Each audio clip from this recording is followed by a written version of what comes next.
오늘도 이 금요기도에 오신 우리 성도님들 환영합니다. 오늘도 말씀 가운데 함께 은혜 나누며 주님 앞에 나아갔으면 좋겠습니다. 제가 대학부 때 단기 선교로 대만에 간 적이 있었습니다. 그 대만에 갔을 때 그 장제스, 그러니까 장개석이 다니던 교회가 타이완 대학교 앞에 있습니다. 그래서 그렇게 크진 않지만 그래서 그 대만에서 그래도 유명한 교회 중에 하나입니다.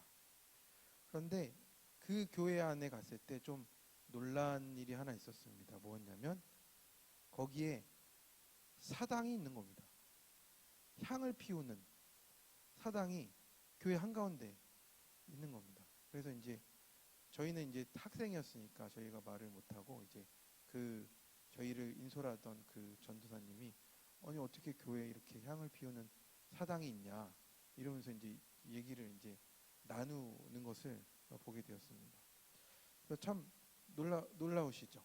네, 거기도 이제 교회가 있는데 거기 교회 사당이 있으니 향을 피우고 막 이러니까 좀 너무 색다른 것 같았습니다. 그래서 그 교회가 이제 그 저희가 다니던 교회와 또 결연을 맺고 이제 이렇게 되면서 나중에 다시 한번 단기 선교를 갔을 때는 그 사당이 없어졌습니다.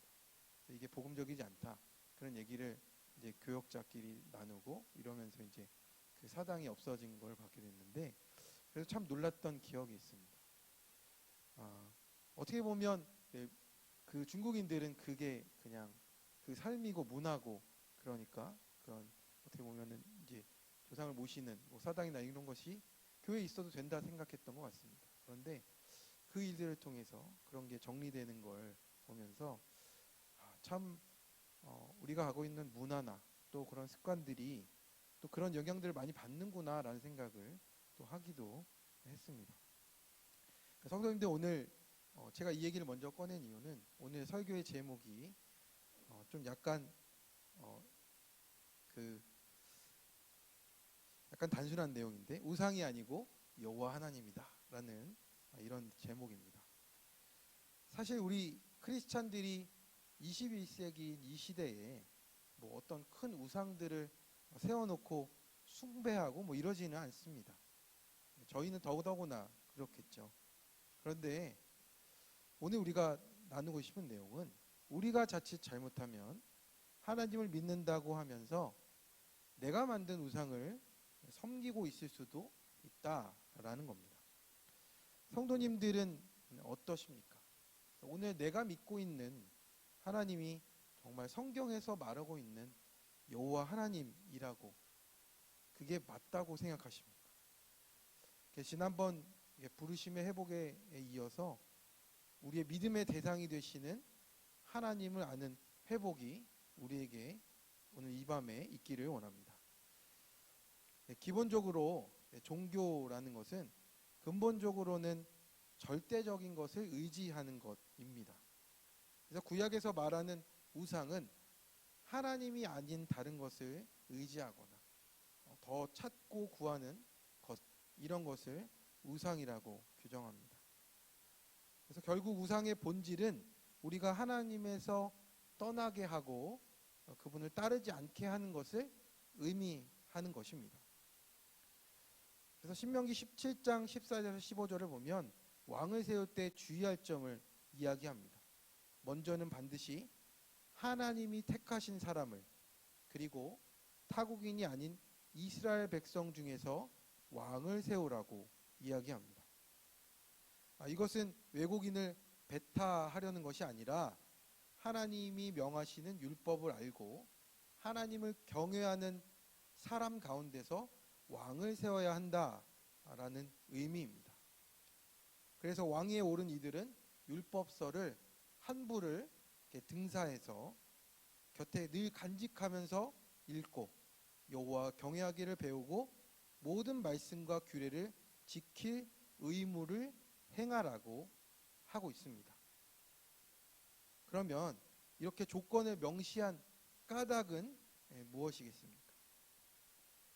제가 좋아하는 영화 중에 스파이더맨이라는 영화가 있습니다. 이제 뭐 만화이기도 하고 만화이기도 하고 영화이기도 한데 거기에 나오는 유명한 대사가 하나 있습니다.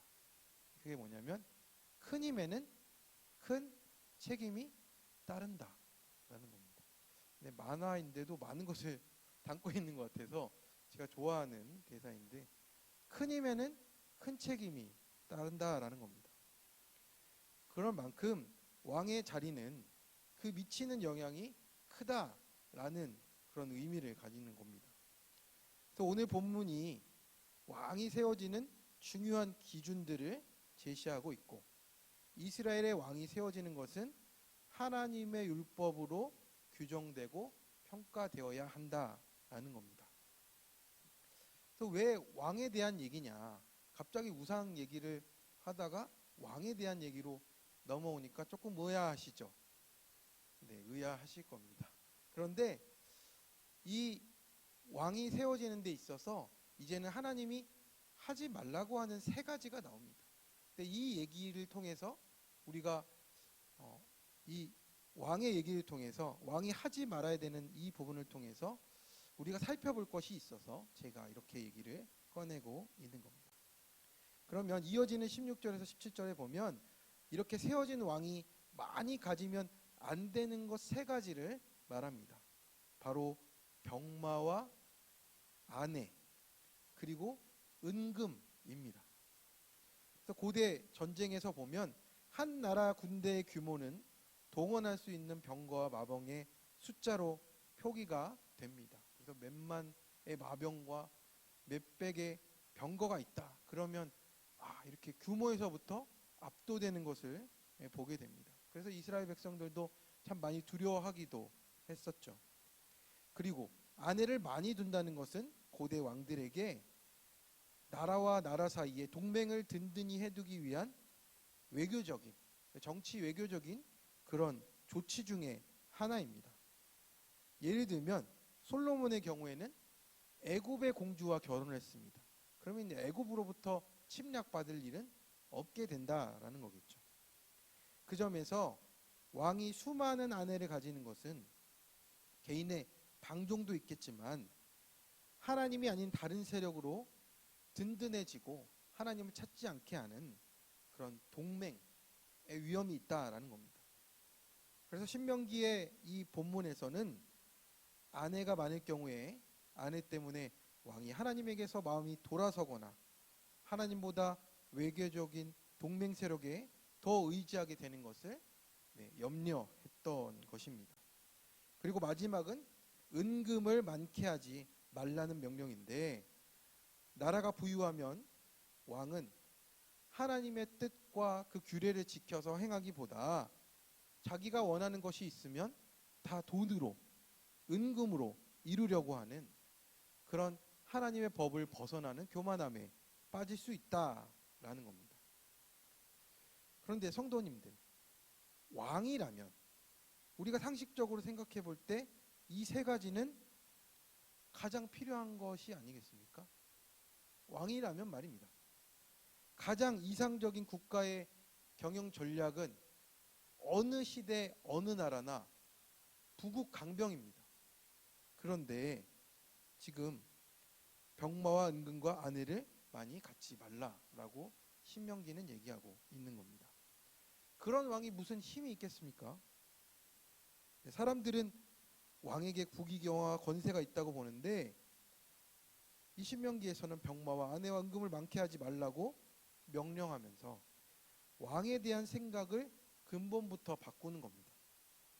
이 말씀에 따르면 왕과 그 왕이 대표하는 그 공동체는 병마와 은금과 그 동맹에 의한 상징하는 권력에 좌우되지 않는다라고 말하고 있는 겁니다.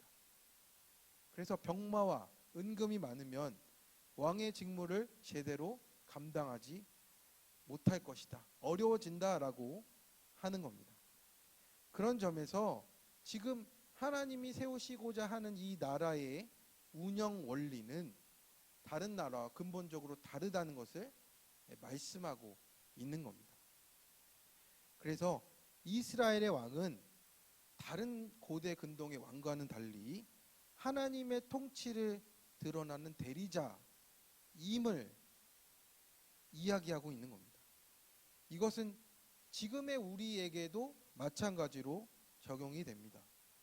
우리도 우리의 인생의 왕이 내가 아니고, 그게 내 자리가 아니고 하나님, 여호와 하나님께서 나의 주님이시고, 우리는 그 주님의 뜻 가운데 이 모든 것을 대리로 행하면서 살아가는 청지기 같은 삶이라고 이렇게 이야기하고 있는 겁니다. 그래서 결국에 왕에게 금지한 세 가지, 병마와 아내와 은금의 공통점은 무엇입니까? 하나님만 의지하고 구하던 마음을 하나님에게서 멀리 떠나게 한다라는 겁니다. 그것이 우상이다라고 이야기하고 있는 겁니다. 이렇게 보면 병마와 은금, 이런 것으로 대표되는 것들은 다 하나님을 대체하는 대체제입니다. 성경에서도 강한 그 권력을 갖고 있는 거, 하나님 다음으로 가장 강한 힘을 갖고 있는 게 뭐라고 합니까? 네, 돈이지 않습니까? 그리고 병마, 이런 게 아니겠습니까? 그래서 하나님을 대체하는 그런 것으로 우리의 삶에 있는 것들을 자꾸 대체해 나가기 시작하면 하나님을 떠나게 되고 하나님이 원하시는 삶과는 멀어지게 된다라는 겁니다. 그래서 그렇게 병마가 있고 은금이 있으면 하나님은 대체되고 떠나게 되는 그런 존재로 전락하게 버리고 만다라는 겁니다. 그 예를 잘 보여준 사람이 한 명 있습니다. 우리 성경에 보면 이 세 가지를 모두 갖췄던 인물이 있습니다. 바로 우리가 너무 잘 알고 있는 솔로몬이 그렇습니다. 솔로몬 시대를 보면 애굽에서 사들인 병거와 말들이 가득하고 은이 너무 많아서 길거리에서 뒹굴거릴 정도였다라고 말합니다. 또 이방 나라에서 데려온 아내도 무수히 많았습니다. 그래서 결과가 어땠습니까? 솔로몬은 마음을 돌려서 이스라엘 하나님 여호와를 떠났고 그 행동이 온 백성에게 퍼지게 되는 결과를 낳았습니다. 그 점에서 이제 신명기의 기자는 솔로몬 시대를 강력하게 반대하고 있습니다. 나라는 부강병하고 병마와 아내 또 은금이 가득한 솔로몬 시대를 이제는 그 자체가 근본적으로 하나님의 뜻에 맞지 않다고 오히려 말씀하고 있는 겁니다. 분명히 하나님은 그 백성과 그 언약을 맺은 백성을 기억하시고 지키고 보호하시는 하나님이십니다. 그런데 하나님은 그것이 전부인 분이 아니라는 겁니다. 왕은 율법서를 직접 베껴 쓰면서 하나님의 말씀을 배우고 또 그것을 지키고 행해야 합니다. 그리고 병마가 없어서 하나님께 도우심을 구하는 이 백성들과 이 왕은 하나님의 도우심을 경험함을 통해서 하나님이 어떠한 분이신지를 배우게 되는 겁니다. 그래서 어리석고 헛된 다른 아무 것에도 굽실거리지 않고 하나님이 명하시는 올바른 삶을 용기 있게 살아가는 것이 오늘 하나님께서 이스라엘의 왕을 세우시고 그 왕을 따라서 모든 백성들이 하나님을 따르는 백성이 된다는 것이 하나님이 이 왕을 세우시는 목적이라고 하고 있는 겁니다. 성도님들, 병마가 많고 또 은금이 많고 그렇게 되면 우리는 하나님을 의지하기가 쉽지 않습니다. 우리는 필요를 채우는 것이 전부가 아니고 필요를 채우는 경험을 통해서 하나님을 알게 되고 또 그분 말씀이 알려주고 보여주는 삶을 통해서 하나님을 알아가는 삶을 우리가 바라고 나아가야 될 줄로 믿습니다. 병마와 은금이 전부라면 우리는 그런 것들이 사라지지 않기 위해 끊임없이 노력할 겁니다. 더 가진 사람과 비교하고 내가 가진 것은 아무것도 포기할 수 없는 삶을 살아가게 될 것입니다. 내 힘과 내 생각과 모든 것이 병거와 은금에 있기 때문에 그렇다라는 겁니다. 이것이 바로 우상을 숭배하는 삶과 전혀 다르지 않다라는 겁니다. 자, 그리고 병거와 아내와 은금이 지니는 또 다른 중요한 특징은 무엇이냐면 이것이 내가 속한 집단의 이익을 위해서 가장 필요한 것들이라고 하는 겁니다. 내 나라가 이런 힘을 가지면 우리는 매우 평안할 수 있습니다. 반면에 이러한 힘 바깥에 있는 이들은 고통과 위협을 당할 수도 있습니다. 그 예로 아수르나 바벨론 같은 강대국은 병거와 은금의 힘을 가지고 고대 근동의 지역을 뒤흔들어 놓았습니다. 솔로몬 시대는 어땠습니까? 이러한 부귀영화를 누리는 이들에게는 태평성대였지만 국가 공사를 위해서는 쉴 새 없이 국민들이 동원되고 세금을 납부해야 되는 그런 고통과 힘겨운 시대 속에 살아가기도 했다라는 겁니다. 그러므로 이 병거와 아내, 은금이 대표하는 이 권력은 근본적으로는 사사로운 것에 불과합니다. 하나님 앞에서 보면 사사로운 이익이라고 말씀하는 겁니다. 그래서 그 그늘 아래에 있는 이들만 누리고 그것의 바깥에 있는 자들은 소외되는 일들을 경험할 수 있게 된다라는 겁니다. 그래서 이런 것들을 살펴보았을 때 병거와 은금은 사람들의 마음을 하나님에게서 돌이키게 한다는 그 점에서 우상 숭배와 동일한 것입니다. 또 이런 힘이 있는 이들, 이런 힘을 추구하는 이들은 하나님을 의지하지 않습니다. 그래서 골로새서 3장 5절의 말씀을 보면 탐심은 우상 숭배다라고 이렇게 말합니다. 그래서 그 우상을 경배하고 숭배하는 이들은 안전과 풍요에 집착하게 되고 또 우상을 섬기면 섬길수록 가진 것이 많든 적든 두려워하지 않거나 초조해하지 않으면서 살게 해주지도 못합니다. 또 반면에 우상은 우리가 다른 이들과 함께 살아가지 못하게 만드는 그런 힘을 가지고 있습니다. 다시 말하면 우상은 합당한 삶을 제시할 힘도 생명력도 없다라는 겁니다. 왜 그러냐면 우상을 숭배하다 보면 힘과 욕망을 숭배하게 되기 때문에 다른 이들과 함께 살아가고 약자들과 함께 살아갈 이유가 전혀 없게 된다라는 겁니다. 그래서 성경이 고발하는 우상 숭배의 삶은 뭐냐면 그 우상 숭배가 요구하고 있는 것은 단지 제사와 제물뿐이다라고 말하는 겁니다. 그래서 제사와 제물만 바치면 그 우상은 아무것도 요구하지 않는 종교 행위에 불과하다라는 겁니다. 성도님들, 다소 조금 딱딱한 이야기였는데 지금 우리의 삶은 어떻습니까? 우리가 정말 하나님을 섬기고 있는 것인지 아니면 우리가 우상을 섬기고 있는 것인지를 한번 살펴보았으면 좋겠습니다.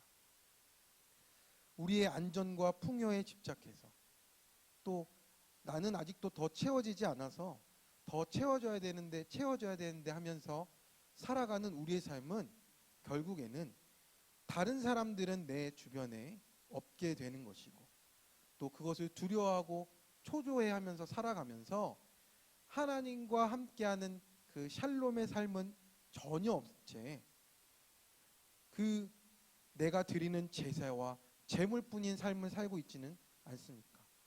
하나님을 섬기는 것이 그냥 다만 나의 안정과 풍요를 위한 그런 제사와 제물을 드리는 것에 만족하고 있지는 않습니까? 그것은 전혀 하나님을 섬기는 것과 하나님을 섬기는 것이 아닌 우상을 섬기는 것과 전혀 다르지 않습니다. 신명기 10장에서 12절의 말씀은 하나님의 사랑을 명령하시면서 하나님이야말로 이 세상의 주인이 되시고 또 크고 능하신 하나님이시라고 선포합니다. 그리고 이러한 하나님을 섬기는 것은 이웃을 사랑하고 나그네에 대한 사랑으로 나타난다라고 말씀하고 있습니다. 반면에 우상의 숭배는 전적으로 자기를 위한 그런 사적인 종교로 전락하고 말게 됩니다. 본질이 이러하기에 우상 숭배는 현실에서는 이웃과 맺은 관계가 파괴되는 모습으로 나타나고, 또 그 연약한 자들을 신원하지 않고 가난한 자들을 탈취하고 또 모든 것을 빼앗는 일상으로 나타났을 때 예언자들이 그것을 규탄하기도 하였습니다. 이렇게 자신의 힘과 이익과 안정과 평화를 위해서 신을 조종하는 것이 우상 숭배의 본질입니다. 그래서 그 우상의 숭배가 번성하는 곳에서는 힘없고 약한 자들은 짓밟히게 되어 있습니다. 그렇게 여호와를 배반하고 속이고 하나님을 따르는 데서 돌이키니 그 사이가 정의에서 뒤로 물러나게 되고, 공의는 멀리 서게 되고, 성실은 거리에 엎드려지게 되고, 정직이 나타나지 못하게 되는 것이 우상 숭배의 결과라고 하는 것입니다. 성도님들, 우리는 이제 한번 생각해 봤으면 좋겠습니다. 우리가 과연 무엇을 믿고 의지하고 있습니까? 하나님을 믿는다고 하면서 실상은 자기의 이익과 안정과 평화에만 우리가 머물고 있지는 않습니까? 그래서 내가 만든 우상으로 하나님을 대체하면서 내가 안전하고 있으면 그냥 만족해버리는 그런 신앙에 머물지 않습니까? 또는 내가 왕이 되어서 내 삶을 내 뜻대로 다 하면서 하나님은 내 소원을 들어줄 때만 불러내는 램프의 지니처럼 생각하고 있지 않습니까? 그것은 우상이지 하나님이 아닙니다. 내 욕심의 반영물이고 살아계신 여호와 하나님과는 전혀 관련이 없습니다. 우리가 이런 잘못된 종교의 틀에서 반드시 벗어나기를 원합니다. 그래서 우리는 이 말씀 가운데 하나님이 왕을 세우는 이 본문을 통해서 결국에는 우리가 무엇에 쫓고 있는지를 밝혀내고 계십니다. 성도님들, 우리가 하나님을 떠나게 하는 그 병마와 은금과 그 아내와 같은 것은 무엇입니까? 내가 하나님을 섬긴다고 하면서 제물과 제사만 드리면 된다고 생각하고 있지는 않습니까? 그러면서 말씀과는 전혀 상관없이 내 안정과 이익에 집착하며 살고 있지 않습니까? 하나님은 그런 삶을 하나님을 믿는 삶이라고, 온전한 삶이라고 말씀하시지는 않습니다. 그러면 우리는 어떻게 해야겠습니까? 우리 18절과 19절의 말씀을 함께 같이 읽어보겠습니다. 시작. 그가 왕위에 오르거든 이 율법서의 등사본을 레위 사람에게 앞에서 책에 기록하여 자기 옆에 두고 읽어 그의 하나님 여호와 경외하기를 배우며 이 율법의 모든 말과 기 규례를 지켜 행할 것이니라. 여기에 세 가지 동사가 눈에 들어옵니다. 읽고, 배우고, 지켜, 행하라 라고 하는 겁니다. 여기서 이 율법서의 등사본을 쓰라고 하는 그 주체는 누구냐면 왕입니다. 왕 자신이 이 하나님의 말씀을 등사해서 쓰라라고 하는 겁니다. 왕이니까 누가 대신 써줘라 이게 아니라 왕 자기 자신이 그 말씀을 자기 자신에게 하는 것처럼 써서 읽고 배우고 지켜 행하라라고 말씀하고 있는 겁니다. 여기에 우리가 우상 숭배를 벗어날 수 있는 길이 있습니다. 성도님들, 하나님의 말씀을 나에게 적용하는 법을 배우셔야 됩니다. 남이 아니라 자기 자신에게 적용하시기 바랍니다. 그러면 하나님이 내 삶 속에 행하시기 시작할 줄로 믿습니다. 남에게 적용하면 내 자신이 보이지 않게 됩니다. 그래서 너는 이게 잘못됐다, 너는 이게 잘못됐다 하는 절대적인 기준을 남에게 들이대기 시작합니다. 그게 아니라 하나님의 말씀하신 것을 내가 쓰고 내가 읽고 내가 지켜 행하는 사람이 될 때 우리는 자기 자신을 벗어나서 우상 숭배의 삶에서 벗어날 수 있게 된다라는 겁니다. 그래서 그것을 아는 것에 그치는 것이 아니라 읽고 배우고 지켜 행함으로 말미암아서 우리의 삶이 하나님의 그 말씀 속으로 들어가는 삶이 되어야 될 줄로 믿습니다. 그러면 그것에 대한 결과는 무엇입니까? 20절의 말씀을 읽어보겠습니다. 시작. 그리하면 그의 마음이 그의 형제 위에 교만하지 아니하고 이 명령에서 떠나 좌로나 우로나 치우치지 아니하리니 이스라엘 중에서 그와 그의 자손이 왕위에 있는 일이 장구하리라. 아멘. 그렇습니다. 그렇게 되면 그 마음이 교만하지 않게 됩니다. 그리고 그가 왕으로 불리지만 그 왕이 하나님 앞에서 겸손함으로 말미암아서 좌로나 우로나 치우치지 않고 그 모든 왕위에 있는 날이 장구하게 된다는 하나님의 그 복과 언약이 분명히 이루어지게 된다라고 오늘 말씀하고 있습니다. 성도님들, 우리는 왕이 아니고 뭐 이 나라의 대통령도 아니지만 우리가 인생에서 하나님의 말씀에서 멀어지게 된다면 결국에는 우리도 우상 숭배하는 자와 전혀 다를 것이 없는 종교인이 되고 말 것입니다. 그리고 또 내가 고집을 피워서 내가 인생에서 내가 왕이 될 수도 있습니다. 이것이 얼마나 교만한 일인지 우리는 지금까지 살아봐서 잘 알고 있습니다. 오늘 이 왕에게 주신 말씀을 우리가 잘 생각해 봤으면 좋겠습니다. 그것을 나에게 주셨다고 믿고 하나님, 우리가 믿고 있는 하나님을 우리가 온전히 믿는, 그리고 바르게 믿는 우리가 될 수 있기를 우리가 함께 기도하기 원합니다. 그래서 저와 여러분의 모든 삶을 하나님께서 다스림으로 말미암아서 하나님 나라가 우리 삶 가운데 온전히 세워지고 그 왕에게 언약하신 모든 축복과 은혜들이 우리 삶 가운데 흘러오는 우리 모든 시흥교회 성도님들 되시길 간절히 축원합니다. 아멘. 네, 이 시간 우리 함께 찬양하면서